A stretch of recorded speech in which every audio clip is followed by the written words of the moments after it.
করবে সেটা আমাদের আটকাতে হবে। সীমান্তে দেখা যাচ্ছে একই বিষয়ে সরব হচ্ছেন। আপনারা বলছেন যে বারবার করে চুরি ছিনতাই চলছে, ধান কেটে নিয়ে যাচ্ছে, পাম্প খুলে নিয়ে চলে যাচ্ছে।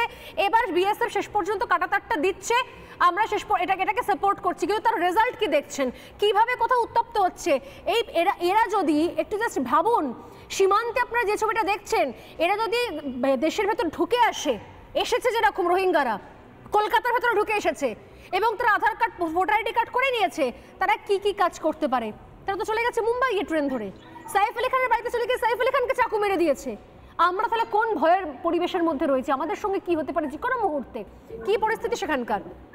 পীযূষ, না, অনুপ্রবেশ যে এখন একটা নতুন ইস্যু সেটা কিন্তু না। আমাদের ৭১-এর পর থেকেই বিভিন্নভাবে আমাদের দেশে অনুপ্রবেশ হয়েছে, আর আমাদের গ্রামবাসী অনুপ্রবেশ নিয়েই কিন্তু প্রতিবাদটা করেছিল। বর্তমানে আমি যদি বলি যে আমার বাড়ির চতুর্দিকে যদি আমি পাঁচিল না দিই, তাহলে গরু, ছাগল, চোর এগুলো ঢুকতে পারে। তো ভারতের উচিত যে এই যে তার বেড়াগুলো যে এখনো হয়নি, যেমন আমাদের গ্রামের সামনে ৮০০ থেকে ৯০০ মিটারের মতো তার বেড়া হয়নি। তো এই তার বেড়াগুলো যেখানে যেখানে নেই সেখানে তার বেড়া দিতে হবে, প্রোটেক্ট করতে হবে, আমাদের বর্ডার গুলোকে বিএসএফ কে দিয়ে সিল করতে হবে যাতে তারা প্রবেশ না করতে পারে। আর অনুপ্রবেশ নিয়ে আমি যদি বলি যে রোহিঙ্গাদের চিন্তা ভাবনা বাংলাদেশি মানুষজনদের মধ্যে কিন্তু অনেকটাই এসেছে। কারণ কি, গতকাল দেখা গিয়েছিল বর্ডারে যে রোহিঙ্গাদের মতো বাংলাদেশিরা অনেকটাই অ্যাগ্রেসিভ হয়ে গেছে। আর অনুপ্রবেশ করে আমরা কিন্তু বর্ডারে কাউকে কখনো দেখতে পাই না। ওরা কিন্তু ভিতরে কোথায় যাচ্ছে এটা জানি না, কিন্তু বর্ডারে দেখা যায় না, কিন্তু অনুপ্রবেশ হচ্ছে। একদমই তাই। এই যে দিনের পর দিন সমস্যাগুলো হচ্ছে, কি বলবেন দেবব্রত বাবু? এত কিছু পড়ো নাকি মনে হয় যে না ঠিক আছে আমাদের রাজ্যে সব ঠিকঠাক চলছে, সব একদম কোথাও কোনো চাপ নেই, যত দোষ শুধু বিএসএফ এর? না, যত দোষ বিএসএফ এর নয়। এখন সবার মন্তব্য শুনে যা লাগলো, যত দোষ নন্দ ঘোষের একটা দরকার। যেটা বলছি, সেফ আলী খান মহারাষ্ট্রে সেফ নয়, সেই সেফ নয় কারণ একটা দরকার ছিল। ১০০ ঘন্টা পর একটা ২-২ চারা করা গেল। বিজেপির যে ন্যারেটিভটা আছে, বাঙালি মানেই বাংলাদেশি, একটা ন্যারেটিভ তৈরি করার ওরা চেষ্টা করছে। যেহেতু বাংলাদেশ থেকে কোনোভাবে কোনো বর্ডার দিয়ে হয়তো আসাম দিয়ে ঢুকছে, কোনো সময় ত্রিপুরা দিয়ে ঢুকছে, এটা অস্বীকার করা যায়নি, বাংলা দিয়েও ঢুকছে।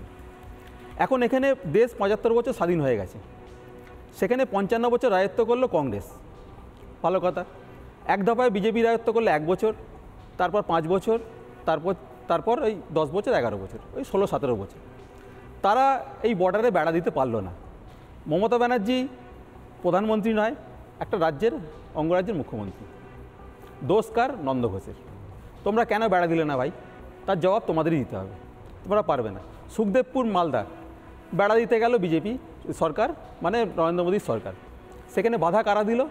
মমতা ব্যানার্জি তো বাধা দেয়নি। নিশ্চয়ই বাংলাদেশি দেখেছেন বিএসএফ বন্দুক নিয়ে টানাটানি কাড়াকাড়ি করছে, যারা ওখানে চোরাচালান করে এবং বাংলাদেশের লোকরা। সমস্যাটা ওখানে আছে, এখানে সমস্যা মমতা ব্যানার্জির ক্ষেত্রে নয়। আর এই যে বলছেন রোহিঙ্গা ঢুকে পড়ছে, বাংলাদেশি ঢুকে পড়ছে, আধার কার্ড, ভোটার আইডি কার্ড, এই যে রত্ন বিশ্বাস, এই যে হোসেন গাজী রোহিঙ্গা ক্যাম্প চালায়, এদের কোনো ভূমিকা নেই। যে অভিযোগগুলো দুই হচ্ছে আপনাকে এক্ষুনি শোনাতে পারি, আমার কাছে সময় নেই বিশেষ, যদিও আমি সব অভিযোগ চোখে বিএসএফ কি প্রতিটা উত্তর দিচ্ছি। কি অভিযোগ তিনি বিএসএফ এর বিরুদ্ধে করেছেন? শুনুন, এগুলো লোক ছাপানো ছাড়া আর কি? আমি তো বলবো যে এখন আমাদের কপাল ভালো যে পীযূষ মণ্ডলের মতো ছেলেরা সীমান্তে দাঁড়িয়ে আছে। হ্যাঁ, জঙ্গি যদি বিএসএফ কে এখনো ভরসা করে, নাহলে মমতা বন্দ্যোপাধ্যায় যাবে লোক খেপিয়েছে, ভারতবর্ষে আসতো, আমাদের কিছু বলার দরকার নেই। যদি মিস্টার ইন্ডিয়ার ঘড়ি পড়ে অদৃশ্য হয়ে আসতো, আমার বলার কিছু নেই। কিন্তু আসছে তারা বিএসএফ এর লাঠির তলা দিয়ে আসছে, দায়িত্ব তাদের নিতে হবে। আমাদের নিরাপত্তা পরিষদের চেয়ারম্যান অজিত ডোভাল রয়েছেন। আপনার সঙ্গে বলিনি, কিন্তু আপনি একটা ছোট্ট প্রশ্ন আমি জানতে চাইছি জাস্ট, আমি ছেড়ে দিন। বাংলাদেশ থেকে কেউ আসছে না, কোনো রোহিঙ্গা আসছে না, বিএসএফ বেড়াতে। আমাকে কোশ্চেনটা করতে দিন। হ্যাঁ, কেউ আসছে না, কিচ্ছু হচ্ছে না, কোথাও চুরি ডাকাতি হচ্ছে না, কোনো রোহিঙ্গা নেই, ছেড়ে দিন। আমি বলছি ফিরহাদ হাকিম কলকাতার মেয়র, তাকে মমতা ব্যানার্জি অ্যারেস্ট করছেন না কেন? তিনি সরাসরি বাঙালি হিন্দুকে থ্রেট দিচ্ছেন, আমরা সংখ্যাগুরু হয়ে যাব, আপনাদের মেরে ভাসিয়ে দেবো। কেন আমাদের সময় একদম শেষ। আমি একটা লাইন জাস্ট রাষ্ট্রমন্ত্রী রয়েছে, জাতীয় নিরাপত্তা পরিষদে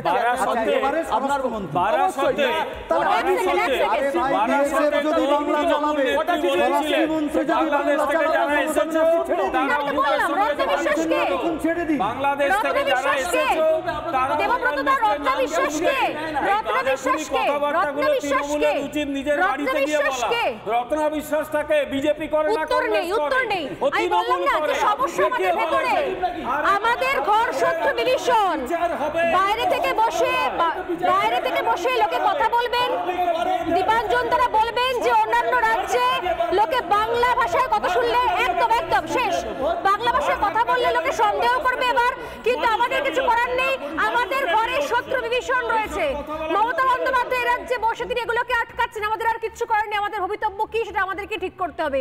শুধুমাত্র আতঙ্কে বসে থাকা ছাড়া এবং এগুলোকে দিনের পর দিন দেখা ছাড়া বোধহয় আর কোনো রাস্তা থাকবে না, যদি এখনো পর্যন্ত এক কাট্টায় প্রতিবাদ না করেন তো, হাতে নাতে একা না ধরেন তো, আর কিন্তু কিছু করার থাকবে না। নানা ধরনের কন্টেন্ট দেখার জন্য লাইক করুন, শেয়ার করুন আমাদের ফেসবুক পেজ, সাবস্ক্রাইব করুন আমাদের ইউটিউব চ্যানেল। পাশাপাশি অন্যান্য ব্রেকিং নিউজের জন্য অবশ্যই চোখ রাখুন রিপাবলিক বাংলায়।